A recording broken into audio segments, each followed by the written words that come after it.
Publié le 12 février par la CENI, le calendrier électoral mal accueilli renseigne la République. Tout à fait autre chose avec CNews qui écrit en milieu de sa une: absence très prolongée à la CENI, Malou Malou en disgrâce pour avoir comploté avec Kengo contre le régime. Et enfin, autre chose avec Forum des As qui écrit en bas de sa une dans une communication au corps diplomatique hier au Palais de la Nation, Joseph Kabila met les points sur les i. La RDC renonce à tout soutien de la MONUSCO dans la traque des FDLR. Et enfin, les Congos n'est sous tutelle d'aucun État ou institution internationale. Voilà tout pour les sommaires, mesdames, messieurs. Bienvenue à cette revue de presse. Bonsoir, CNews titre en sa une: absence très prolongée à la CENI, Malou Malou en disgrâce pour avoir comploté contre le régime. Dans son argumentaire, le journal écrit: cela n'a échappé à personne, l'absence remarquable et remarquée de l'abbé Apollinaire Malou Malou, président de la CENI, commission électorale nationale indépendante, à la cérémonie solennelle de la publication du calendrier électoral global intervenu le jeudi 12 février 2015. C'était en soi un événement dans l'événement. Curieusement, au moment de la présentation du calendrier, Malou Malou s'est trouvé en Afrique du Sud. Selon ses proches, renseigne le journal, y est allé pour y suivre des soins de santé. Il y a subi une opération. Selon des sources proches du bureau de la CENI, Malou Malou a quitté le pays de Nelson Mandela pour l'Arabie Saoudite au Moyen-Orient. Pendant que la CENI est entrée dans sa phase décisive, voilà que son président controversé décide de bouleringuer aux quatre coins de la planète. Il n'en fallait pas plus pour mettre la puce à l'oreille de la rédaction de CNews. Votre rédaction a commencé à soupçonner un malaise entre l'abbé Malou Malou et ses parrains de la majorité présidentielle. D'après nos sources, renseigne CNews, il y a bel et bien bruit entre le président de la CENI et certains caciques du pouvoir. Le malaise entre le président de la CENI et les faucons de la majorité présidentielle remonte à l'interview qu'il avait donnée à Jeune Afrique l'année passée au plus fort de la controverse sur l'opportunité ou non de réviser la Constitution, notamment en son article 220 pour permettre à Joseph Kabila de briguer un troisième mandat présidentiel.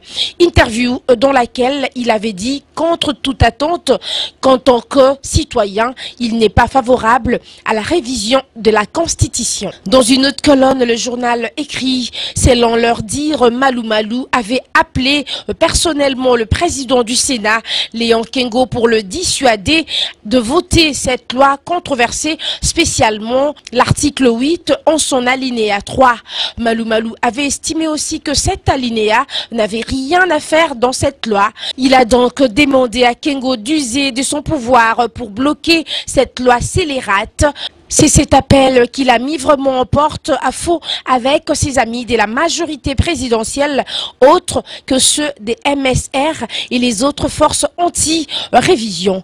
Depuis, il est donc tombé en disgrâce, chute le journal. Tout à fait autre chose avec Forum des As qui titre en bas de sa une. Dans une communication corps diplomate hier au Palais de la Nation, Kabila met les points sur le i. La RDC renonce au soutien de la MONUSCO dans les désarmements forcés des FDLR. C'est la substance de la communication qu'a faite hier au Palais de la Nation le chef de l'État au corps diplomate accrédité en RDC. L'occasion faisant le larron, le Raïs a rappelé à certains ambassadeurs que les Congos n'est sous tutelle d'aucun État ou institution internationale. Au journal de poursuivre, abordant le premier sujet sans aller par quatre chemins, Joseph Kabila a annoncé aux diplomates que la RDC renonçait à tout soutien de la MONUSCO aux forces armées de la RDC dans le cadre de la traque des rebelles rwandais des FDLR. En fait, la mission onusienne a suspendu son soutien au FARDC au motif que deux généraux congolais présents sur le terrain des opérations à l'est de la RDC seraient impliqués dans un rapport des Nations Unies et que la RDC devrait se passer de leur service. raïs.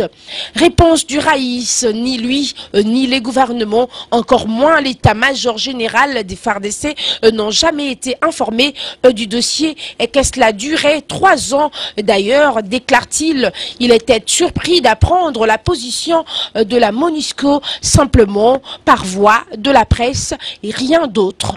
Dans une autre colonne, le journal écrit « Le Congo n'est pas un pays sous tutelle ».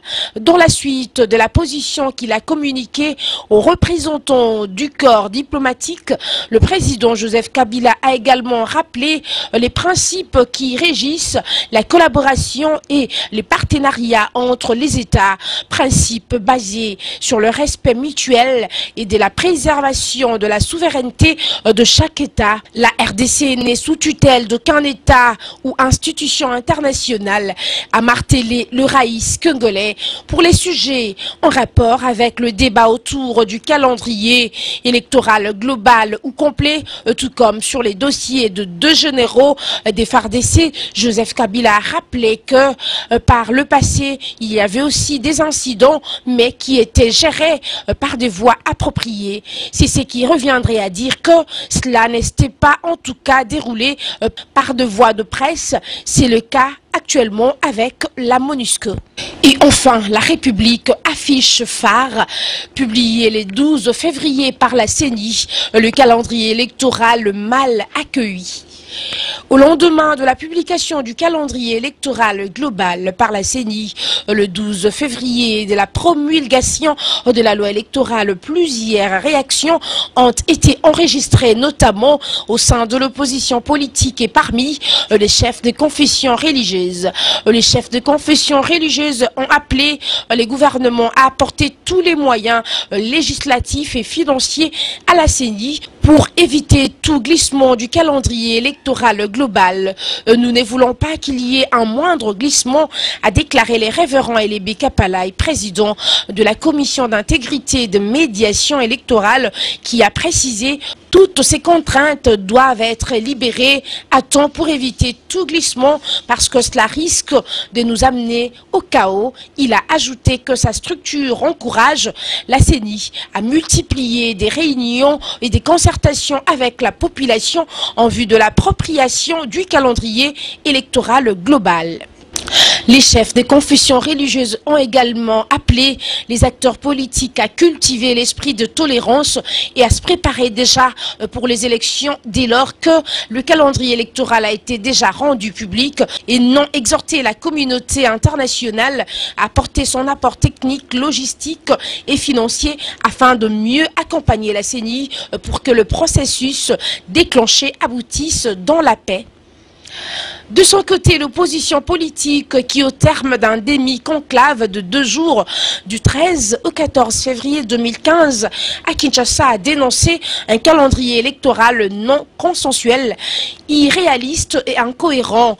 Après les échanges autour des dates des différentes échéances électorales et des contraintes financières et législatives, notamment à propos de la mise à jour du fichier électoral, l'exécution du plan de décaissement des fonds et la promulgation de la loi sur la répartition des sièges dont la responsabilité incombe au gouvernement, au Parlement et au président de la République, les participants à ces mini-conclaves de l'opposition qui n'ont pas rejeté totalement le calendrier électoral global ont promis d'apporter à la CENI leur contribution pour le rendre plus réaliste. C'est donc tout pour cette revue de presse, mesdames, messieurs, bonsoir. C'en est donc tout pour cette revue de presse, mesdames, messieurs. Si vous l'avez aimé, dites donc merci à Deschutes Mambetoukou qui a pris ces images et à Patrick Nsala qui les a montées. Quant à moi, je vous retrouve demain. D'ici là, portez-vous bien en compagnie de Congo Locale News, notre site, votre site. Et bon début de semaine à vous tous. Merci.